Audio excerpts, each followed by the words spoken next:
बिस्मिल्लाहिर्रहमानिर्रहीम अस्सलामुअलैकुम, खुशामदीद कहते हैं आपको आज की वीडियो के अंदर। आज की वीडियो में बात करेंगे विज़िट वीज़ा के हवाले से और टूरिस्ट वीज़ा के हवाले से, जो कि बहुत सारे भाइयों का ये क्वेश्चन है कि विज़िट वीज़ा कब ओपन होने जा रहे हैं इंडिविजुअल्स के लिए, फैमिली के लिए। आपको पता है कि पिछले दिनों में फैमिलीज़ के कई वीज़ाज़ अप्लाई किए गए जो कि फैमिलीज़ के साथ आ रहे थे, उनके वीज़ाज़ लगते रहे हैं। आई नो सम पीपल, मैं उन लोगों को जानता हूँ जिनकी फैमिलीज़ के वीज़ाज़ बाकायदा तौर पर लगे हैं और वो फ़्लाइट्स करा के यहाँ पे यूएई के अंदर आ चुके थे। लेकिन अभी ये जो हालात बने हैं फ्लाइट्स बंदिश के बाद, वो फैमिली वीज़ाज भी अभी फ़िलहाल नहीं लग रहे हैं। लेकिन अभी ये जो इंडिविजुअल्स का मसला है कि जो बंदे यहाँ पे इंडिविजुअल्स यानी कि मेल है या कोई लड़का है या कोई आदमी है यहाँ पे आना चाहता है पाकिस्तान से, तो उनके लिए क्या सूरत हाल है आज की वीडियो में डिस्कस करेंगे। सबसे पहले तो आप ये चीज़ समझ लीजिए कि परवाज़ें जो कि मामूल के मुताबिक चलना स्टार्ट हो गई हैं और कुछ दिनों में वो अपने बिल्कुल मामूल के मुताबिक चलना शुरू हो जाएंगी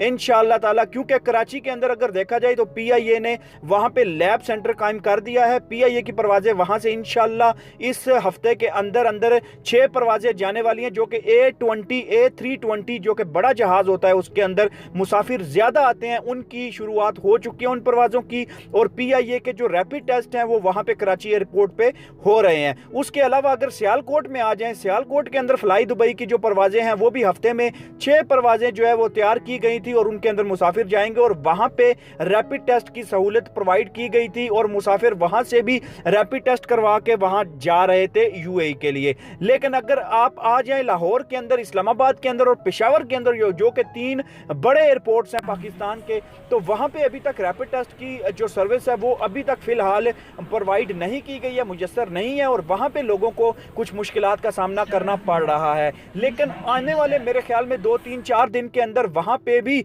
सूरत हाल वाज़े नजर आ रही है और वहां पे रैपिड टेस्ट की जो सहूलत है वो प्रोवाइड कर दी जाएगी, ये सुनने में आ रहा है। लेकिन परवाज़ों की जो बाकायदा तौर पे आगाज़ है, जो बाकायदा तौर पे पाकिस्तान से दुबई के लिए है, चाहे वो एमिरेट्स एयरलाइन है, एयर ब्लू है, चाहे वो फ्लाई दुबई है, जो भी परवाज़ें हैं वो 2 से 4 दिन तक इंशाअल्लाह अपने मामूल के मुताबिक आने वाली हैं। क्योंकि अभी बहुत सारी परवाज़ें और बहुत सारे लोग आप सुन रहे हैं कि वो पाकिस्तान से दुबई जा रहे हैं, पाकिस्तान से शारजा जा रहे हैं और उनको सफ़र के अंदर कोई मुश्किलात का सामना नहीं करना पड़ा। अभी वीज़े के हवाले से अगर आपको बताएं तो वीज़े फिलहाल अभी तक बंद हैं और ये सुनने में आ रहा है अक्टूबर के महीने में ये जो विजिट वीज़ाज़ और टूरिस्ट वीज़ाज़ हैं पाकिस्तान के लिए, ज़राए के मुताबिक ये अक्टूबर के अंदर इन वीज़ाज़ को खोल दिया जाएगा और वहाँ से लोग पाकिस्तान से वीज़ा अप्लाई करके यहाँ पे आ जाएंगे। और ये जो 6 महीने से ज़्यादा ये जो लोगों को टाइम हो गया है आउटसाइड यूएई, उसके हवाले से भी आपको एक बहुत ज़बरदस्त डिटेल्स वीडियो आपको देनी है, वो भी आपको अगली वीडियो के अंदर बताऊंगा कि जिनको 6 महीने से ज़्यादा हो गए हैं उनको एक बड़ी न्यूज़ मिलने वाली है, वो क्या है वो भी आपको बताएंगे। लेकिन विजिट वीज़ा अक्टूबर के अंदर होपफुली ओपन हो जाएंगे और जो लोग आना चाहते हैं वो अपना प्लान अक्टूबर का रखें। अक्टूबर के अंदर इंशाल्लाह आपको एक अच्छी खबर मिलेगी वीज़ों के हवाले से।